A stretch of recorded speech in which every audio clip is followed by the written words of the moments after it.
mino mimi jingo manyalo konyo loko ngima gi rogwenge. G7 is a that we can achieve more. And that today we in Homa Bay have been able to host power. The kind of power that is concentrated here in front is not a mean feat. Not all of my MCS, and I want to thank our parties also. Our parties are also very strong to nominate women. If we are going to go far as women, we have to work with our parties so that we can increase the number of women. Members of the assemblies.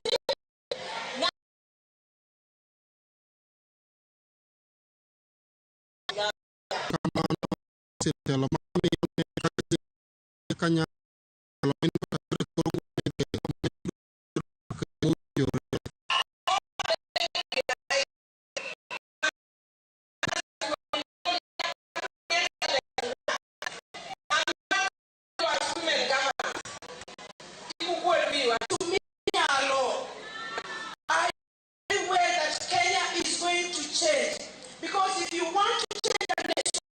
change a woman, a nation. Beach, Ramogitvlive, Nyakoro mojang manone romo mabendo timore chieng' mano mar jumani winjo kanyo ka bende miyo pure mabende nie tele no ka jobura nas mapachoka ka bende jiwo jopiny mar mondo mi oyier tenda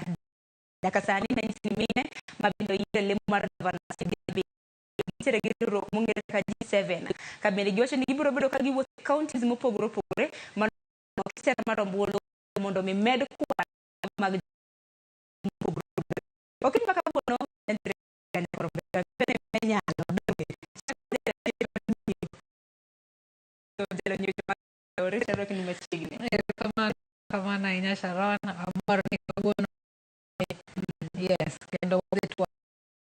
pero kama na ina man pero gregi kar mar be gi doroti no entertain man doroti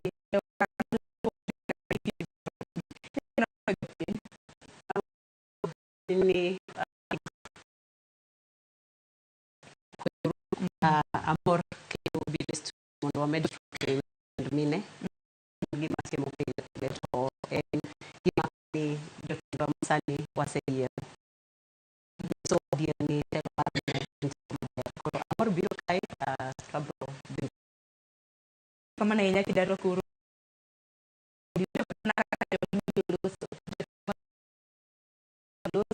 dibed ni higa mar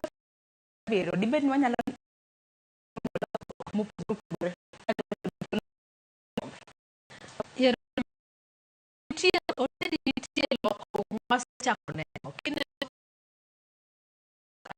masabe ne dos yo ko magine no ni nyalo telo gi 2027 as a governor omiyo wasecha koneno kane kech tije ma jomo especially mine the 7 governor tije ber magitimo omiyo apana kar keto mwanyalo to kara yo gichelo ni tende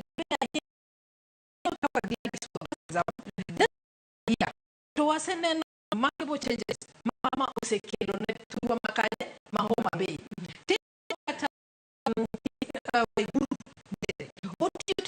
man mi chako timenadi for the first ngama miyo akakana omiyo en morna ranyisi mane aneno ka mine matelo wacho ni kwatiyo maber to dhi bet ranyisi maber ni tendo taneno ka jomoko to seka kendo ringo kaka kata wan secho piny matin taneno ka jomasabi taneno ko tini oyo ni wan gi gavana to wang wadwa ng'iyo mbele ahinya ni koro giwani mi ka jomachuo nade mondo eka maduong' gavana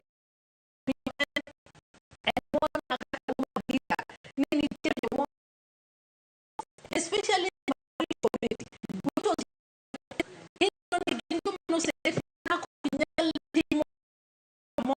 isipokuwa makoro kendo giwacho ni gimoro matin ma emomiyo wasenade wan pinya kumang'iye ni bine bende nyalo timo omiyo gimaber kendo ni kaka wasenade kata 17 wacho ni dibet ka nyalo bet ni matin namba ni nyalo medo ni biro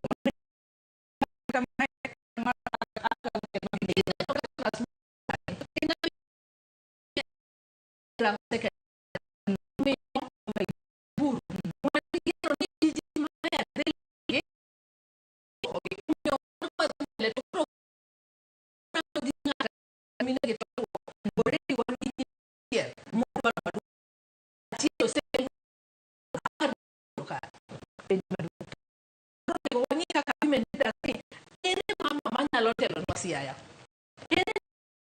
Sumo. Mondo warende mapinje moko gi kuonde mamoko gi neno. Wan bende kako ganda luo bende wanyalo bet. Natimamo. Waneno maber. Ok ni seche ma ji go mbaka ni king'iyo Central gin gi governors adi. Gin gi iluonge ni Waiguru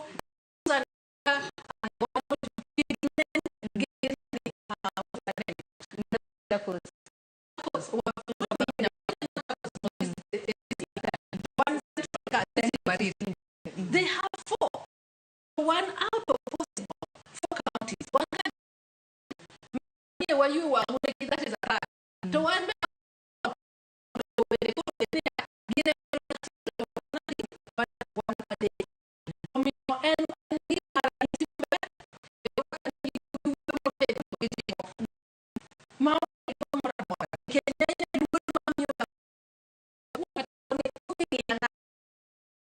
series shida de maniko chabe joma mini kile goron kita YouTube anye mata moro na dekade ki ba makama ino ka hima ro ko biro kaka no ani ino ka talo bedi ni kitendo ko koro ni governors bedi ko biro mar mondo be da majoma mini lemu mopogore opogore chakre MCA jod bura kik bana ne mine wan igwelo wagwela it's kind of kugadeka wadhi biro mano dabo kwa chako go e dabo bueno e de list one ikitaba gi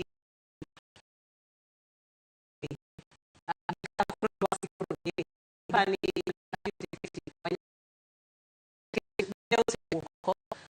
system makoro no mine makoro dig tani ng'eyo ni telo ken mar mine to yo kende telo en mar ji te miyo telo iwuok tiyo ne jo omiyo anange maber ni 2027 an gi geno e chunya wadhi kalo kata 16 ma governors women governors telo nitire gido mabeja te ma kuma bedo chima ya romo mana ke timwandu mabeja di nyime nitire gido wacho ni governors ka bedo mathoth roge mopogore na kon jong makamano wanya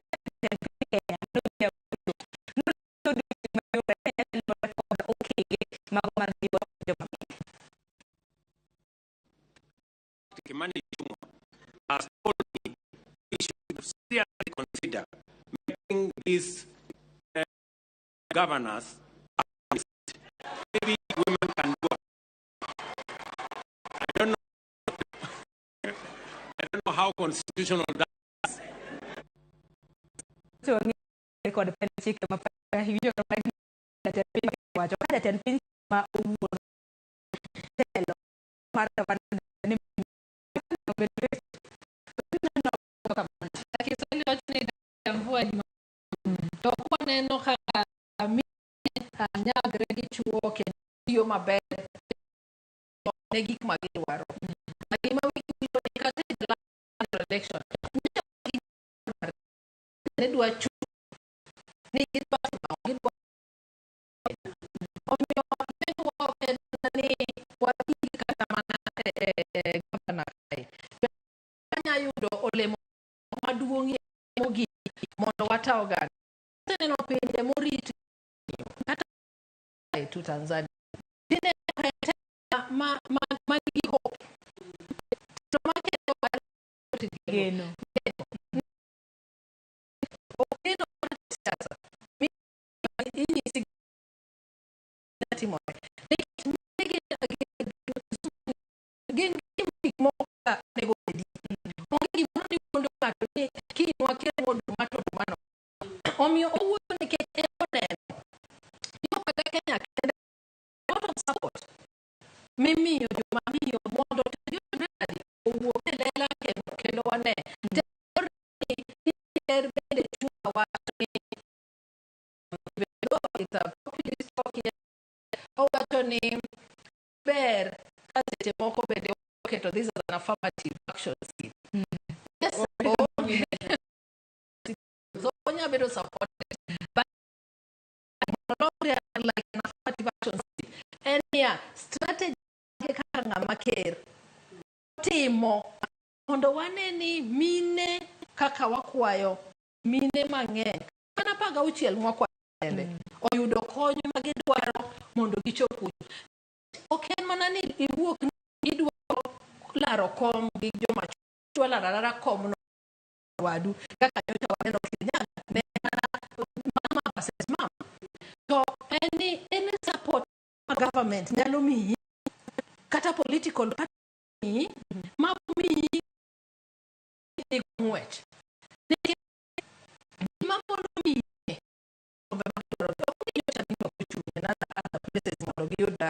places maginiko en nitiere gik mang'eny mane gengogi mondo magidwa chope gi dreams magi or ambition omiyo ker gi jotelo duto gimonego ging'i starting for political party niya kaka wa front ng'ama I don't know whether we'll discuss to kaka nyinyi nataka about proportional it is a form of a system mago mikonyo godo jo minority ineno are they honest in the discussion ni yes giwatime mondo ine oyud kony when it comes to elected positions like there's difference between really that and a third ineno kaka demo kwanyala how is it proportional representation as a system maybe of course we'll have to at least amend the constitution for that but it doesn't need a referendum it's just a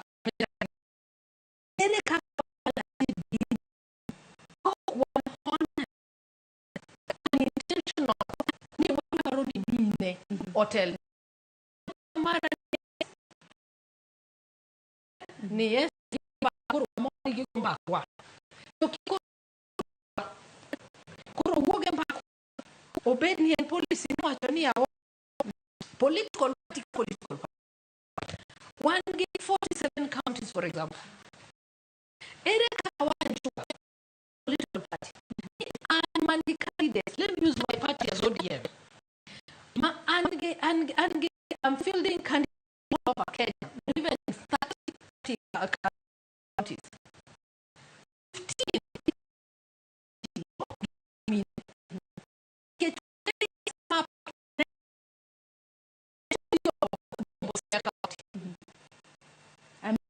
amiyo tiko nikech wang'eni kama timre kata chron ma to ter ticket adier makende cha keti kama malo ma weji chalo ng'amo kwa koro en mana ability ma rigi to piny mango miengo ito giko mar weji muti wacho ni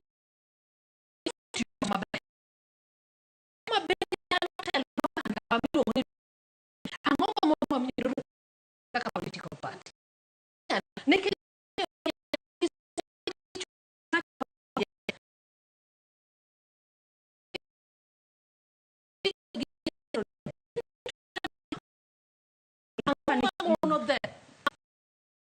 beda wach magi wacho kaka koro the intentional about it and implement giwacho ni oyo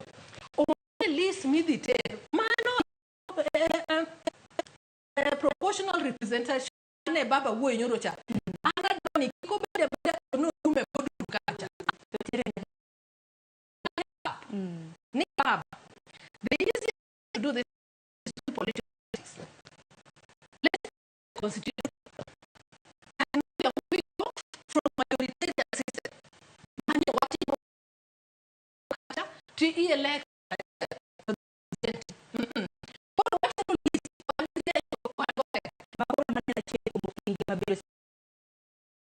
Mamina chen kum gi hinya chiri gi bile samoro ise kose bedo kadhiro kwago mag okele wach moro video kaka tuta dende kata ikoni ngene tuta dende bile samoro moko mana riade mamina den bedo ngama bui kaka korgo joga kana yuda hinya kontiere bo na chide maraga mana mana lagi cipe lagi yoga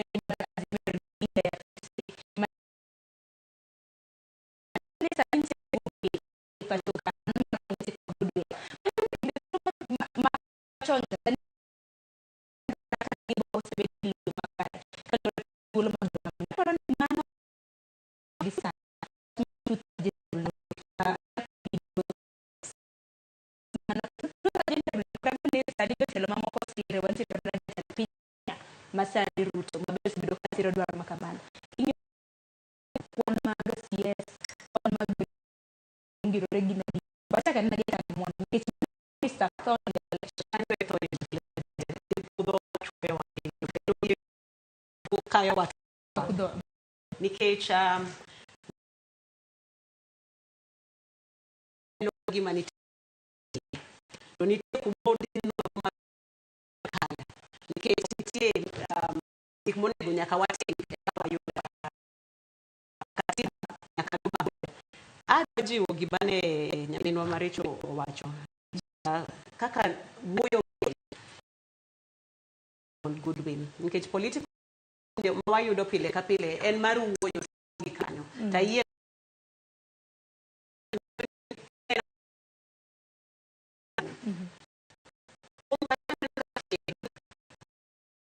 dia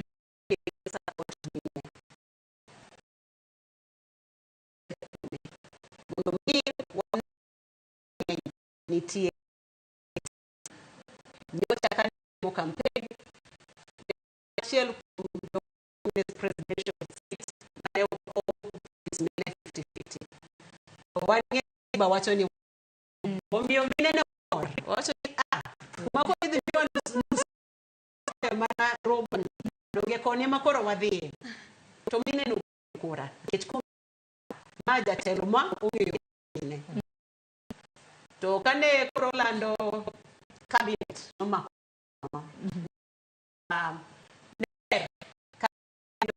kata 1/3 to trickle down the more the nyaka pinye grassroots kaka ngowa kaka kitimo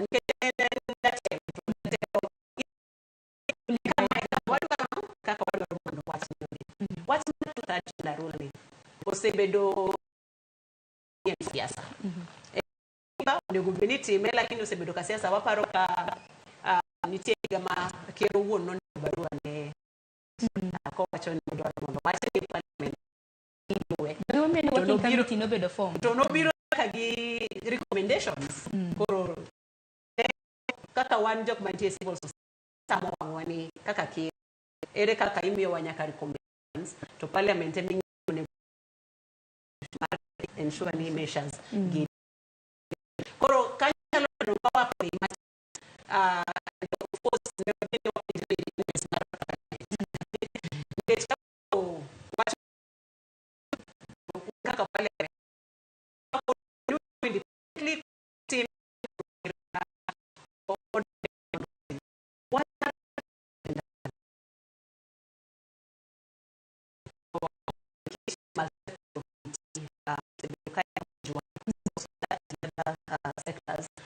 wane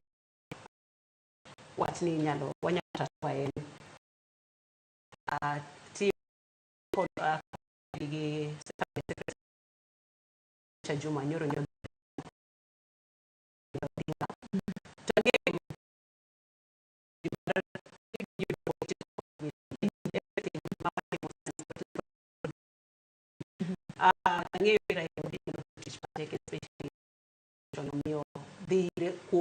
was good. For me, it was a good wayud patch on this one or advice wakaka wanyalo dimbe katiba to be wangeyo ni ad report then wacho kaka tio kamora chiel ngeyo ni kata parliament ka dhiro especially kewopa riwruok mag mine mantie e od bura gisebedo ka gisayo wach mar 2/3 gender rule mondo mana paro pacha ber nikech to nego ni inclusive governance iketo za gender rule ni baka madhi mbele sani wacho ni sa osekalo sani koro gimora mora mo watimo sani wang'iyo 2017 tigeni mano kendo duoko wa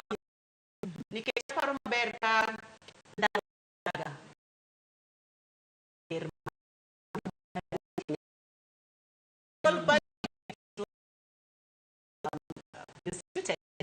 paro kaka civil society body okang malo and so many people to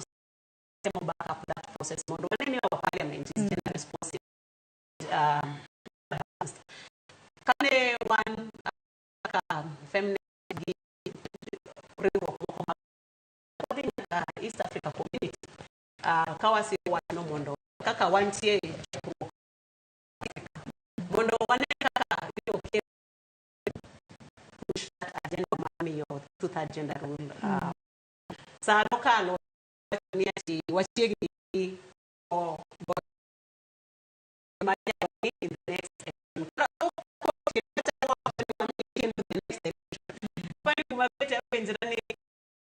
sudo satesa sema wa student okay community tava namni kitu maana Kenya kwanza ndio kusema na kutenda watu timu ni kosa wacha to team Kenya kasani kaka mna kama nusu multi sectoral committee osiwuok negise chiwe nyaka e od bura maduong' mapatoka penjo en ni ang'o mopogre wang'ni kinyo higa awachni kine piny Kenya mara ng'wen Uhuru Kenyatta pogre bede ke chindeno nyaka justice Maraga na Kenya mara ng'wen parliament nikech ma ok lure chik ne kata na ari wi adek na der kasa onge representation malong'o rech ing'eyo gima achiel kuom gima hinyo waza ni there's no independency of matiende ni ok waluchi kobadho gimibo kero tideri ineno nikech en achaye moro ma kata gimomiyo kuro kata betie be kata na nikech adina ma ka in the part of the constitution it's just chapter 6 and that's the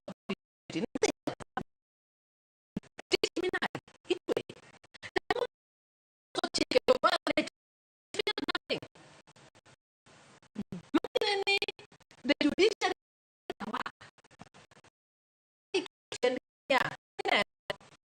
this parliament is well constituted.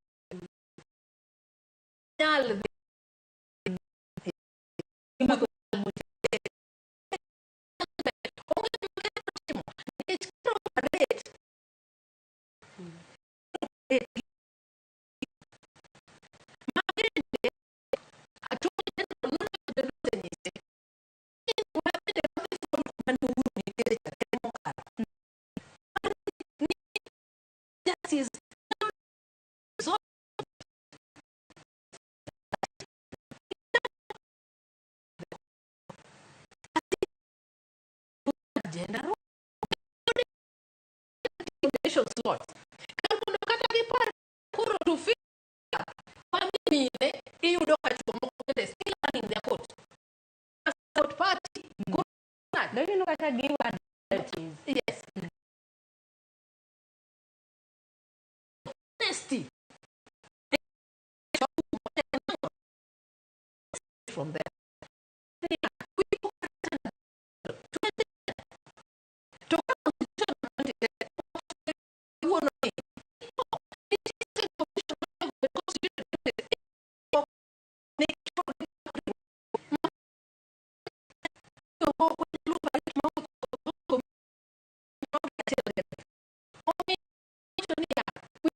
Intention. You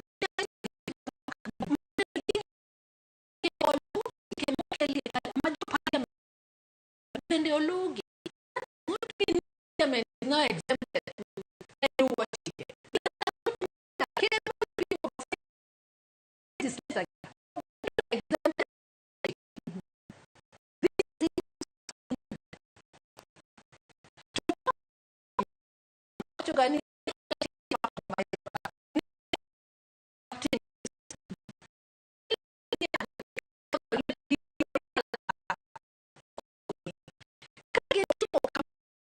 Level. Yeah, this no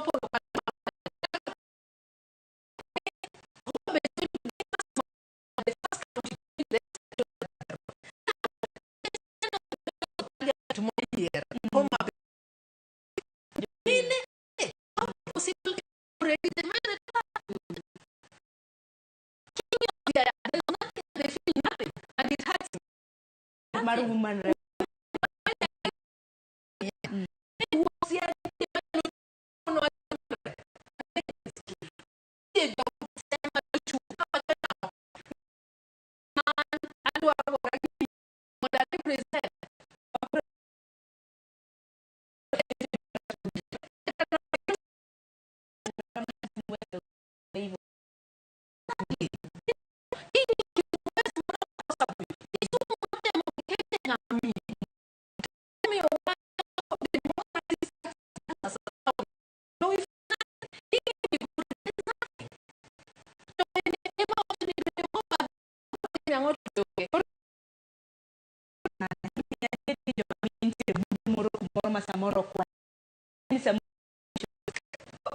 Keto rebele ramna kaka jomacho samoro keto mago to wadhi bedo kwa lose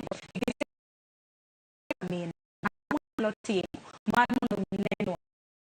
winjwa tinya koronga jwang da sangu maruki ino kote magi to yu to mine moko bendo jo mi no ni to pa to telo mago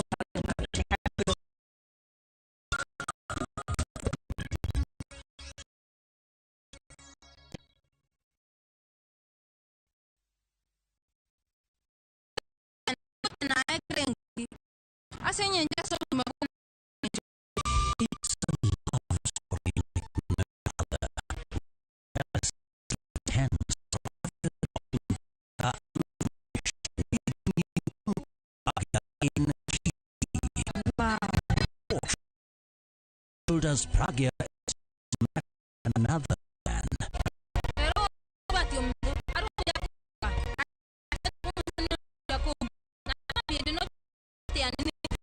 Watch this beautiful story of Pragya in PC early on abuse. Died of an had visited view.com description. So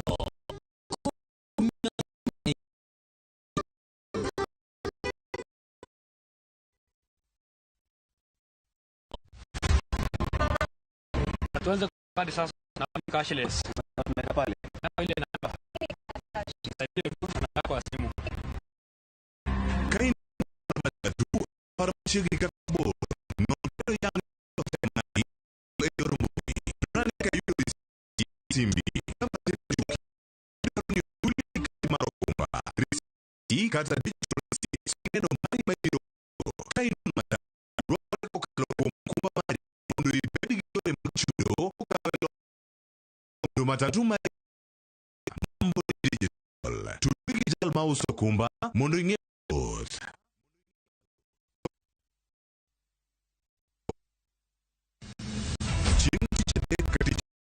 en oketho piny te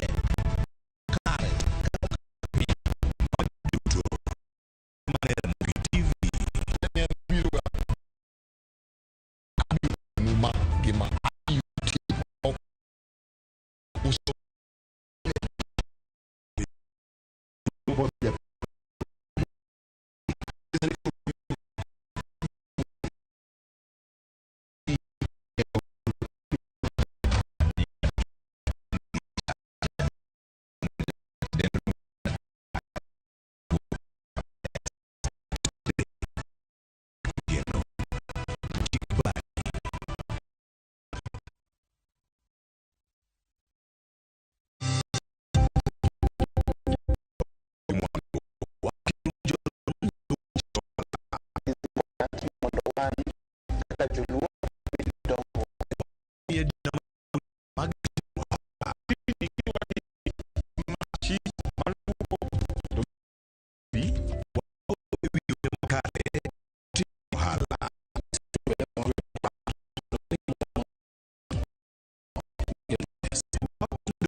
mana Ramogi TV.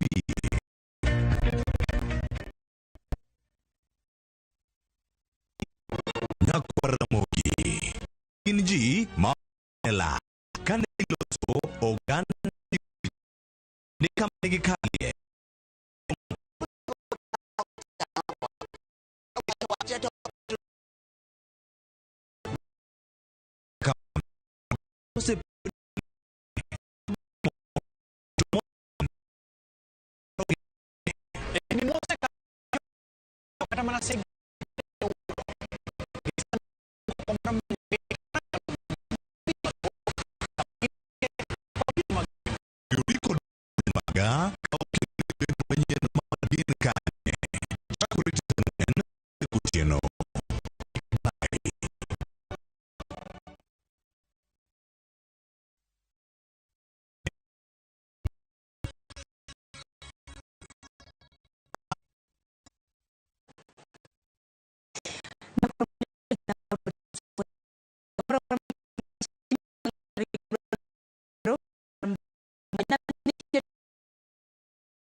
bende wang'eyo koro mar yiero mar prado kod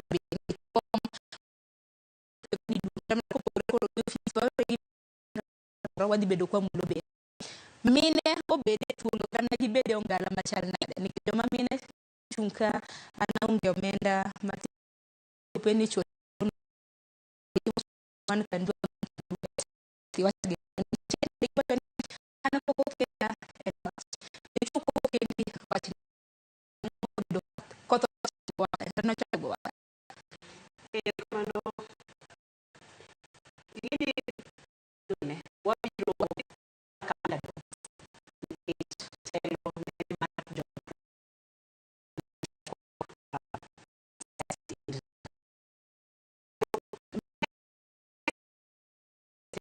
my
leadership na biro bende gi power to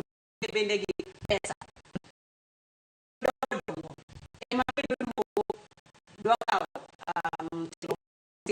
che io doka en gi pesa then biro en gi already mind doka koro idwa chake from the grassroots labda asena mon mang'eny pinyani we grassroots ema sani chung mitiro kae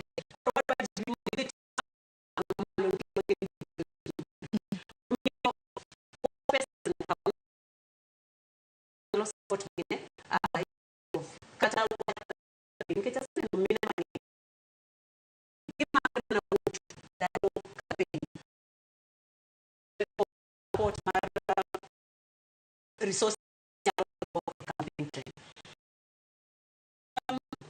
capacity center ne nakakata ambacho chande somo ejo nemne ngeni mana sana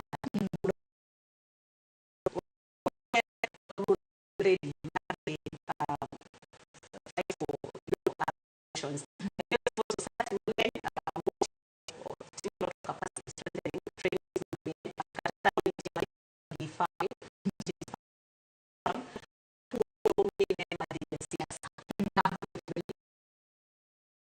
kata-kata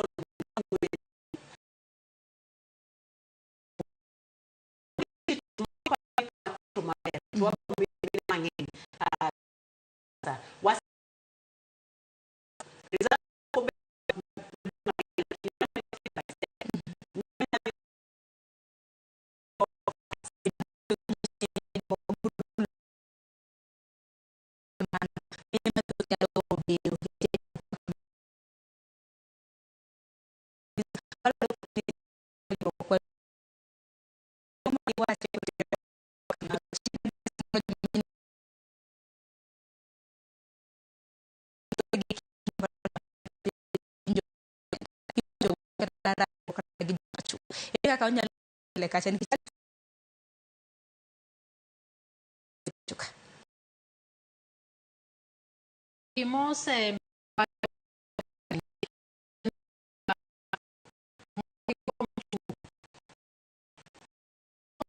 choka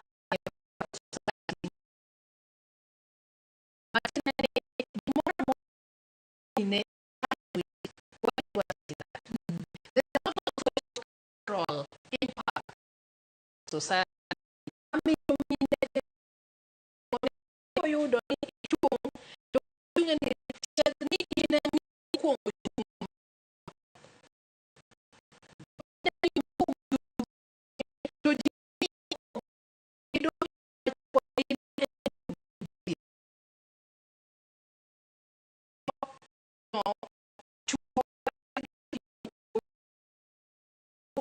our sons or something like that.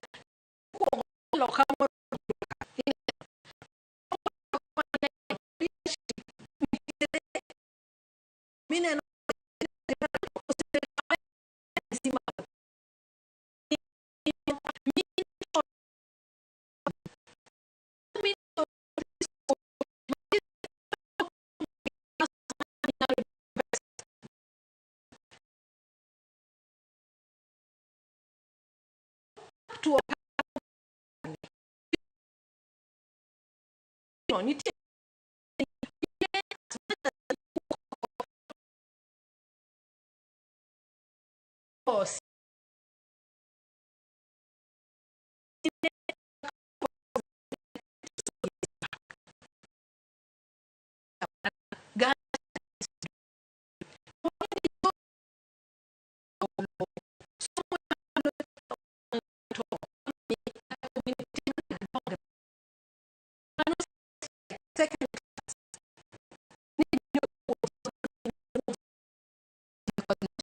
nochako mawagata.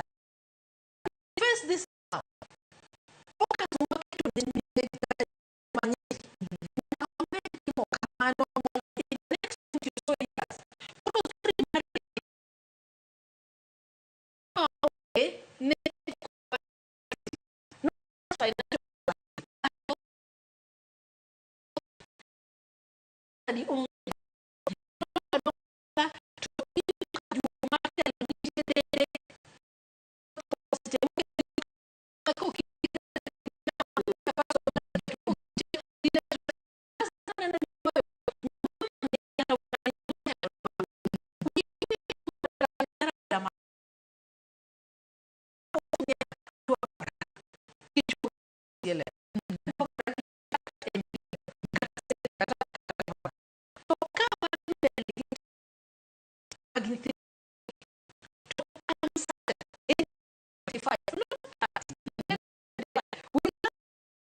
To the few boyhood,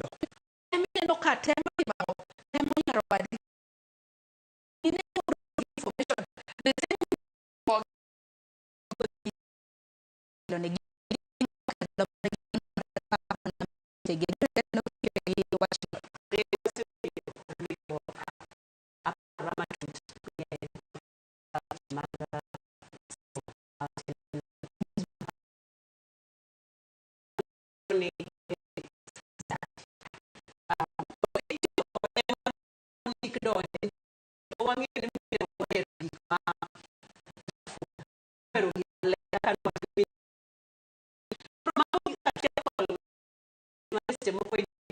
mondo kik wadonj siasa nikech siasa ochiw. Siasa ana mak paro ni no kanyo gwe abwe musahi timo homo biko chwe to nyawa ali kiro ang'o timore romo manyo mranda kawuono en odiochieng' mar ariyo maber romo kamano dhi nyime e kar tiegruok mar ale bis nyalo mna winja amusi ni misawa nyiso nyalo mna kono kawuono en odiochieng' mar ariyo mondo dhi nyime e kaunti ma Homa Bay jopiny ogen ang'o.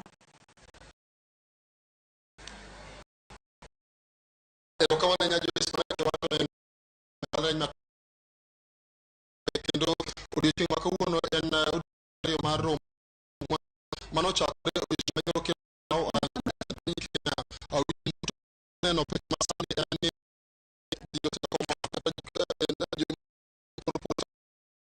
mondo mi odhi bro dhi nyime ka odiochieng' manyuol nyaka ono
kalwe ko rumo ayaga odi makini kanga jako el reb o adanya mo abdo kendo sane se on the county ko odi nyoro kendo lo mare ko to mare ka ko mo mo padi me ka di mo pore ko na chen ka second count ka di biro ko ke di ma wi ko ko ma be forma tin ci ba ma gi mo ko ska ko ma tere county ma be ka di Joyce nya ale bisma kata kama murainya ikelonwa le ma mano audio chile marario kabindu makabu manakanya kwa bicho wa ogai marazio mara audio makabu ni mana ni ale bicho mabele county ya nduma ka ngene bene kimbo mangu kicho ni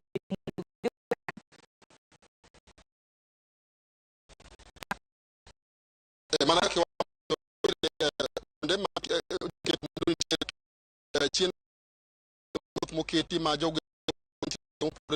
tamadimbe joge ko matimo pour mo timo mar pamba ma san ko kiti ma gide do county motel e pour pamba mo be ka e ko ma joge ko matimo pour joge ko magna petra chanam joge ko matimo lon mo pour man chugo tulo ma so timo be ka en ko de ma el biro ko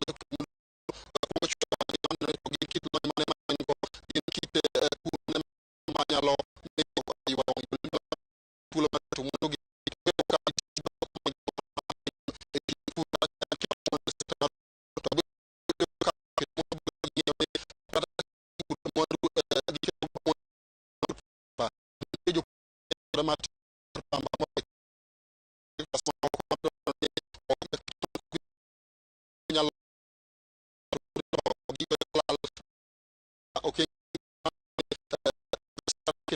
mara ko bi ka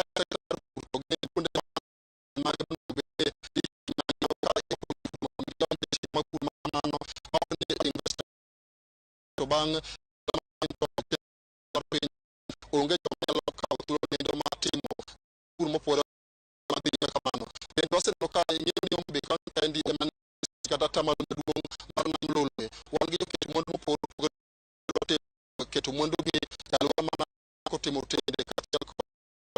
sas mo ta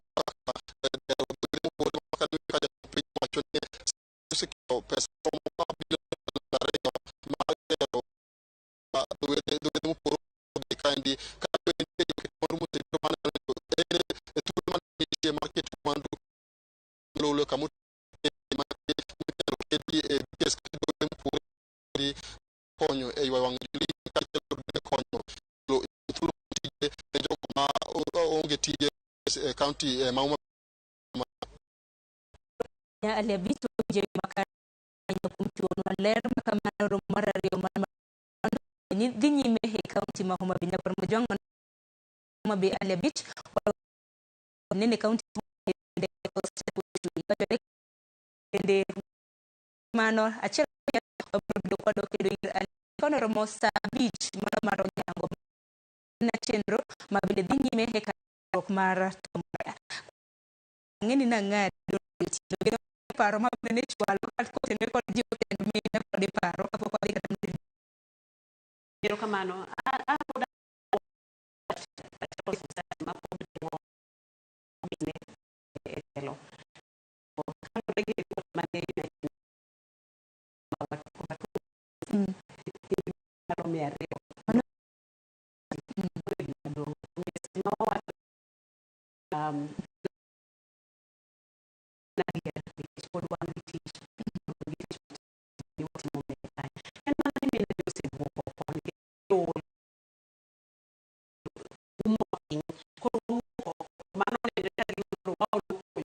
kuom matuo nikech gineno kaka overlapping e wach mar telo to ma ni en competition mar siasa negi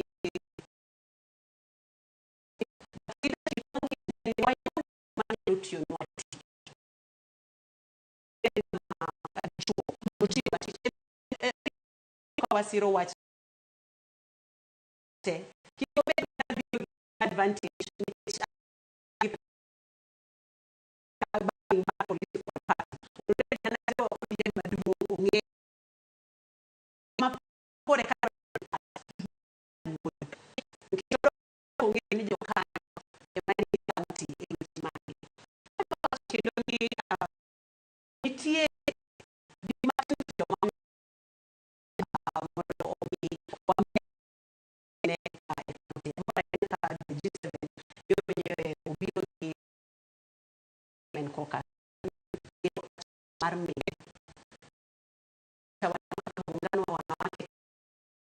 no diro weche mang'eny mang'eny to mano gima dwarore nikech kata mondo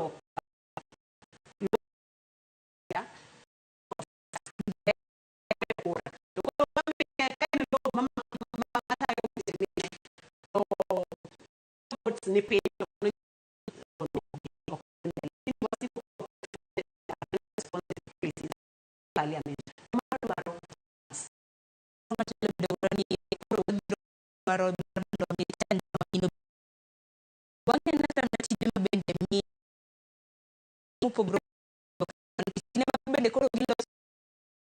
chegi mabende samoro nyalo dwaro telo kuom ranyisi kata mana wege magwa mine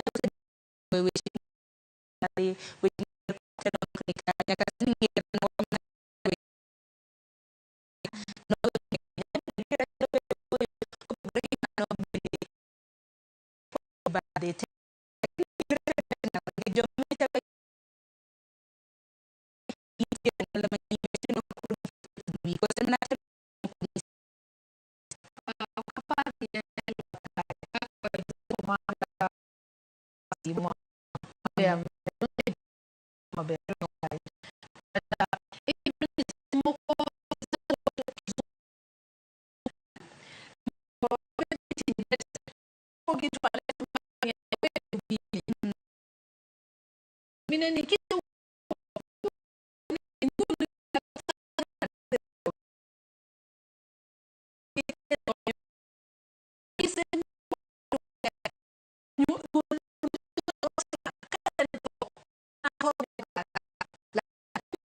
maber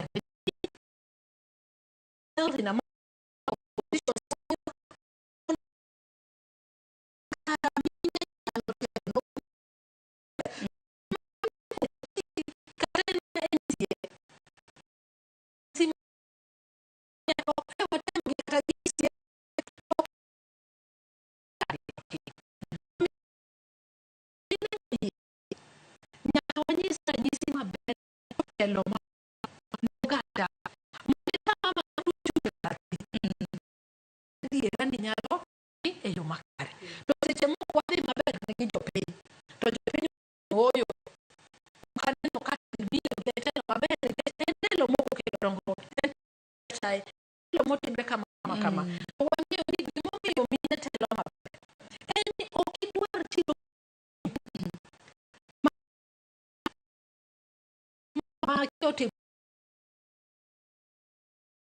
situation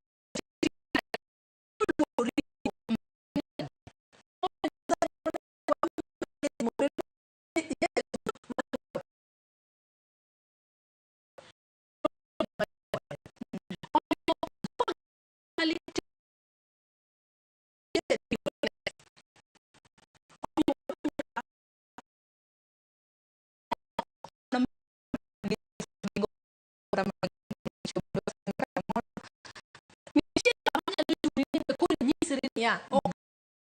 daka to kipindi nila jinsi basi tutina kitu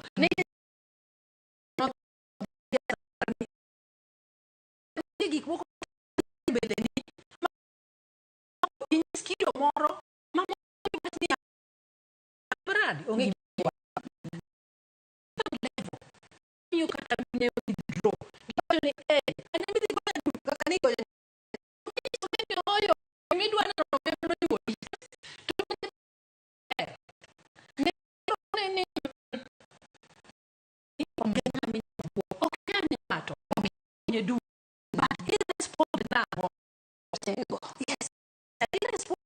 timo cha nango response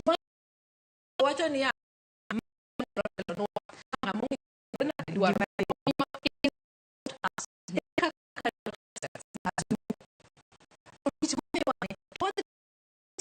kibedo nominated mi yudo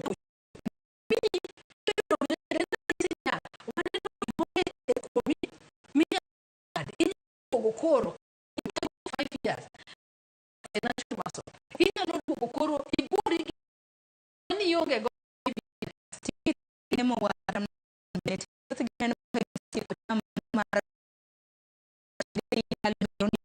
naka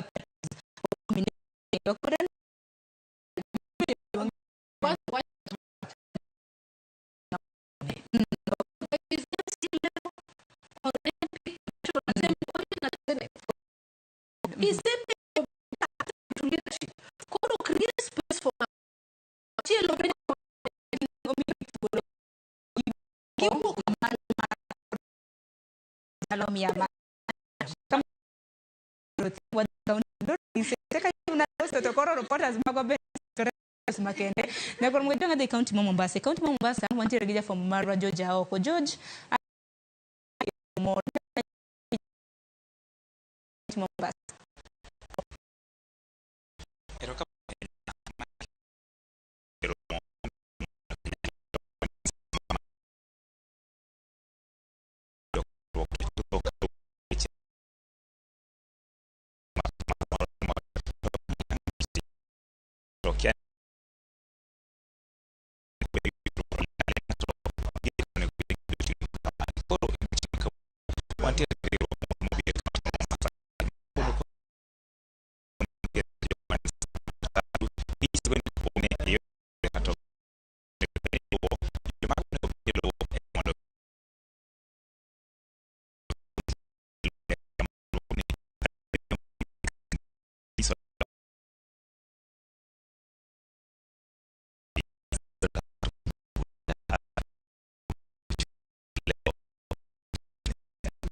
compensate